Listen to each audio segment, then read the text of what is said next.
ఓం నమః శివాయ. ఓం నమో నారాయణాయ. నరదృష్టి నివారణ కాళభైరవాయ నమో నమః. అక్షర తులాభార నవగ్రహ దేవతాభ్యో నమో నమః. హరి ఓం. మా ఛానల్కి స్వాగతం. చూస్తున్న వీక్షకులకు ప్రేక్షకులకు ప్రియ కాళభైరవ భగవద్బంధులకి స్వాగతం పలుకుతూ మమ్మల్ని ఎంతగానో ఆదరిస్తూ ఉండబడినటువంటి ప్రియ సోదర సోదరీమణులకు సనాతన ధర్మ సంరక్షకులకు సమస్త భగవద్బంధువులకి స్వాగతం పలుకుతూ అందరికన్నా ముందుగా హోలీ పూర్ణిమ శుభాకాంక్షలు. 1-3-2025 నుండి 15-3-2025 వరకు పుట్టినటువంటి వారందరికీ కూడా ముందస్తుగా జన్మదిన శుభాకాంక్షలు. గతంలో వివాహం చేసుకున్న వారికి వివాహ వార్షికోత్సవ శుభాకాంక్షలు.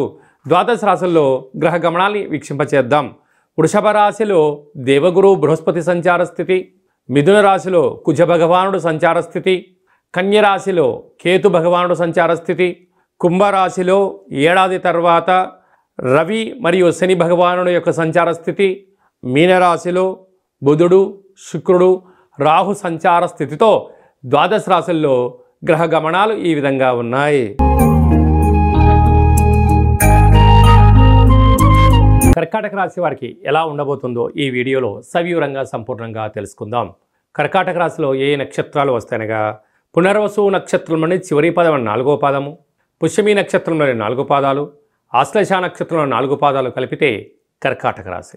చాలామందికి పుట్టినటువంటి కాల సమయంలో డేటా ఆఫ్ బర్త్లు లేనటువంటి కారణం వలన పేరు యొక్క మొదటి అక్షరాన్ని అనుసరిస్తూ ఆ రాశిని తెలుసుకునే ప్రయత్నం చేద్దాం.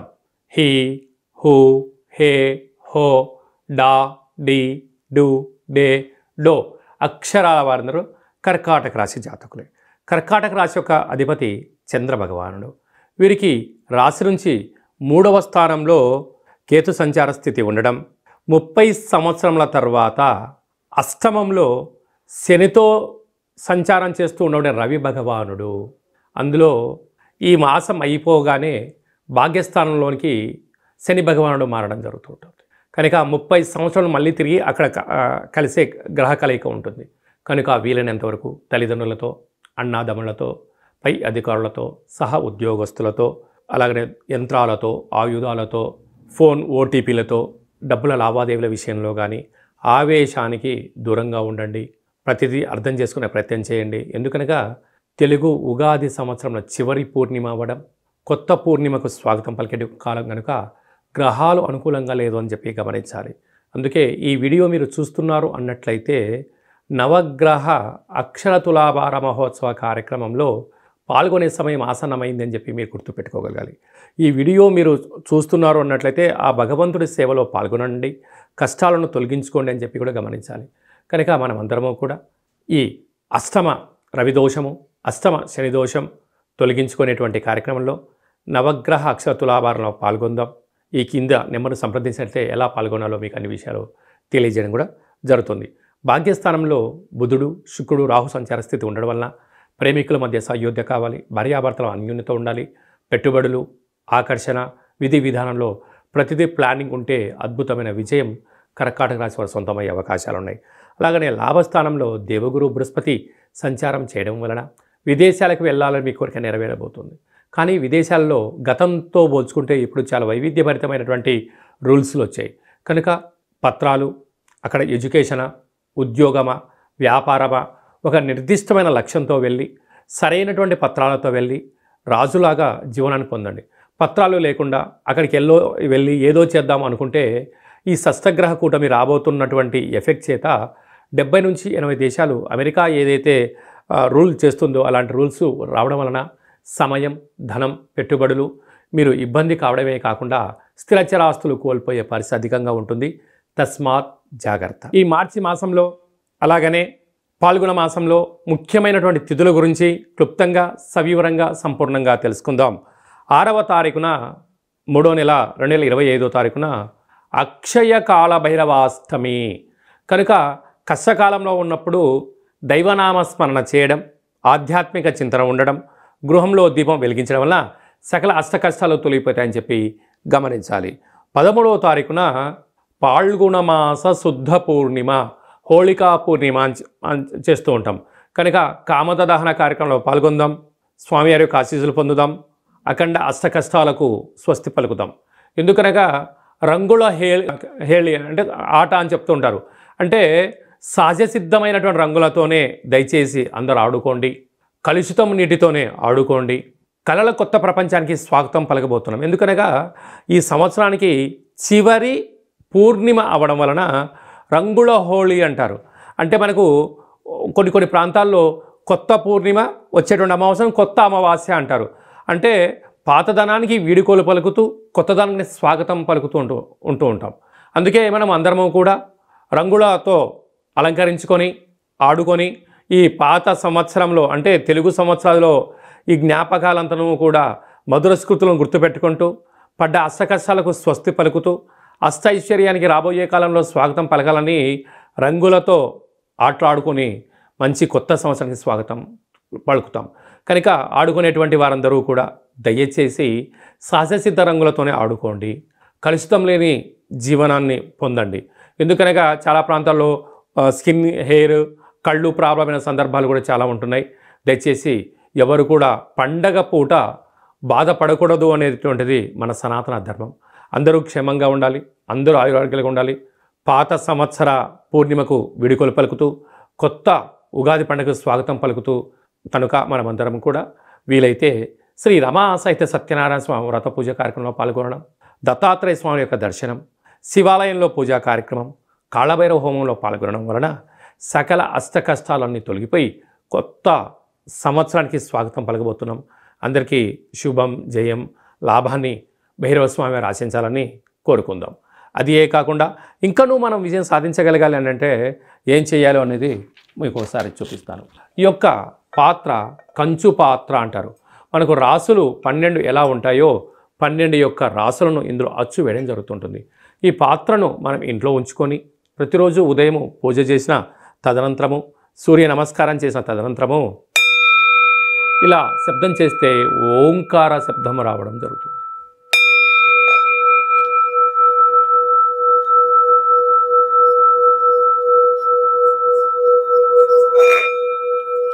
ఈ శబ్ద తరంగాన్ని ఇంట్లో సృష్టించడం వలన, ఓంకార శబ్దం వలన ఇంట్లో ఉండబడినటువంటి జ్యేష్ఠాదేవి అనగా దరిద్ర దేవత బయటికి వెళ్ళడం, లక్ష్మీమాత గృహంలోకి గళ్ళు గళ్ళుమంటూ రావడం జరుగుతుంది.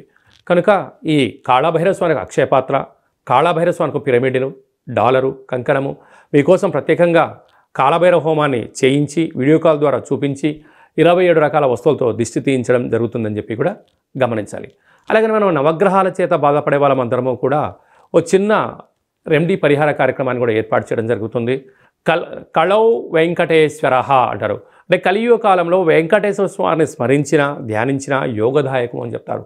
కనుక గ్రహ దోషాలు, సకల దోషాలు తొలగిపోయి వాటిని నశింపజేసే శక్తి భగవంతుడికి ఉంటుంది. అలాగని మనకు ప్రతి నెలలో మనకు ఆదివారము, సోమవారము, మంగళవారం అని చెప్పి 4 మంగళవారాలు, 4 శనివారాలు లేక 5 సోమవారాలు వస్తూ ఉంటాయి. ఇలాంటి కాల సమయంలో ఆదివారం పూట సూర్య భగవానునికి స్మరించడం, 27 సార్లు నామాన్ని వ్రాయడం, సోమవారం పూట చంద్రుని స్మరించడం, 27 నామాలు వ్రాయడం. ఇలాగ వారంలో 7 రోజులకు 9 గ్రహాలకు నామ ఇతి మంత్రియత అంటే నామాన్ని స్మరించడం, నామాన్ని వ్రాయడం వలన భగవంతుడి యొక్క ఆశీస్సులు మన మీద ఉంటాయి. ఈ ఆదివారం రాసినటువంటి పత్రాలను మన యొక్క దేవాలయంలో నవగ్రహ తులాభార, అక్షర తులాభార మహోత్సవ కార్యక్రమాన్ని ఏర్పాటు చేయడం జరిగింది. ఒకవైపు సూర్యభగవాను త్రాసులో కూర్చోబెట్టడం, మరోవైపు మనం రాసిన అక్షర పత్రాలను అందులో ఉంచి తులాభారం చేయడము, ధాన్యంతో తులాభారం చేయించి వీరందరికీ ప్రత్యక్ష ప్రసారాన్ని ఏర్పాటు చేయడం జరుగుతుంటుంది.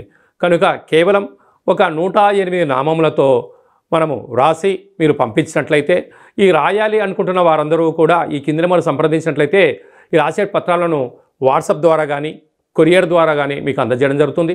రాసిన తర్వాత మళ్ళీ ఫోటో తీసి వాట్సాప్లో పంపిస్తే సూర్యగ్రహ దోషం ఉన్నప్పుడు సూర్యగ్రహ తులాభారంలో, శని భగవాను యొక్క దోషం ఉన్నప్పుడు శని భగవాను తులాభారంలో ప్రత్యక్ష ప్రసారాన్ని వీక్షింపజేయచ్చు, భగవంతుడి యొక్క ఆశీస్సులు పొందగలరు అని చెప్పి ఒక చిన్న విన్నపం. ఎందుకనక ప్రతిరోజు నిత్య నైతిక కార్యక్రమంలో 5 నిమిషాలు భగవంతుడి కోసం కేటాయిద్దాం, గ్రహ దోషాలు తొలగించుకుందాం, ఐశ్వర్యానికి ఆనందానికి స్వాగతం పలుకుదాం అనేటువంటిది చిన్న విన్నపం. అలాగనే మీ వ్యక్తిగత జాతకం తెలుసుకోవాలనుకుంటున్నారా? మీరు పుట్టినటువంటి తేదీ, నెల, సంవత్సరం, సమయం వ్రాసి మీరు వాట్సాప్లో పంపించగలిగినట్లయితే 100 సంవత్సరాల జాతకాన్ని సవివరంగా సంపూర్ణంగా వ్రాసి పంపించి మీరు పుట్టినప్పుడు గ్రహ గమనాలు ఎలా ఉన్నాయి, ప్రస్తుతం ఎలా ఉంటున్నాయి, రాబోయే కాలంలో ఎలా ఉండబోతున్నాయో సవివరంగా తెలియజేయడం జరుగుతుంటుంది.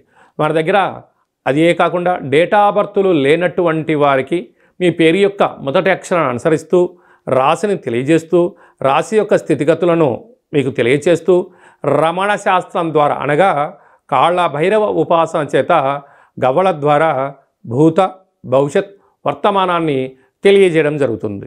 అలాగే పుట్టినటువంటి పిల్లలకు ఆధ్యాత్మికమైన నామాలు ఎలా పెట్టాలో మీరు ఏమైనా సతమతమవుతుంటే ఆ పుట్టినటువంటి సమయాన్ని రాసి పంపించినట్లయితే ఆధ్యాత్మికమైన నామాలను కూడా మీకు రాసి పంపించడం జరుగుతుంది. అలాగనే ప్రేమికుల మధ్య విభేదాలు కానీ భార్యాభర్తల మధ్య ఆటంకాలు కానీ స్వల్పంగా ఉన్నప్పుడు చిలికి పెద్దగా చేసుకొని పోలీస్ స్టేషన్లు గొడవలు అంటూ విడిపోయే పరిస్థితి అలాగా తెచ్చుకోకుండా సమస్య ఎందుకు వస్తుంది, వాటిని నివారించడం ఎలా అనే విషయాన్ని తెలుసుకున్నట్లయితే మనం సంపూర్ణమైనటువంటి స్వామివారి యొక్క సేవలో ఆధ్యాత్మిక చింతనగా ఉంటూ దైవనామాన్ని స్మరించడం వలన మిమ్మల్ని అద్భుతమైనటువంటి ఈ కష్టాలకు స్వస్తి పలికి ఐశ్వర్యం స్వాగతం ఎలా పలకాలో తెలియజేయడం జరుగుతుంది. కనుక ఆసక్తి గలవారు ఈ కింద మంది అపాయింట్మెంట్ తీసుకొని సంప్రదించగలరు. అందరికీ శుభం, జయం, లాభం జరగాలని కోరుకుంటూ కొత్త పూర్ణిమకు స్వాగతం పలుకుతూ ఈ సంవత్సరానికి విడుకోలు పలుకుతూ రంగుల హోళీ శుభాకాంక్షలు మరొకసారి అందరికీ ఆశీర్వచనం. శతమానం భవతి శతాయు పురుష సతేంద్రియ ఆయుష్యేవేంద్రియే ప్రతిష్టతి. ధనం ధాన్యం బహుపుత్రలాభం శత సంవత్సరం దీర్ఘమాయు. సర్వే జనా సుఖినో భవంతు. లోకా సమస్తా సుఖినో భవంతు. సర్వం నవగ్రహ దేవత అక్షరతులాభార దేవతార్పణమస్తు. హరి ఓం. ఈ వీడియో మీకు నచ్చినట్టయితే లైక్ చేయండి, షేర్ చేయండి, మా ఛానల్ని సబ్స్క్రైబ్ చేసుకోండి. మేము చేస్తున్న ఆధ్యాత్మిక వీడియోలు అందరికన్నా ముందుగా మీరు వినాలి అనుకుంటున్నట్టయితే ఆలనా బటన్ తెలియచేయండి. ఈ యొక్క వీడియోని భగవద్బంధులకు, మిత్రులకు, స్నేహితులకు చేరవేసి వారి క్షేమం గురించి కూడా మీరు ఆలోచించే ప్రయత్నం చేయండి. సర్వత్రా శుభం, జయం, లాభం కలుగుతుంది.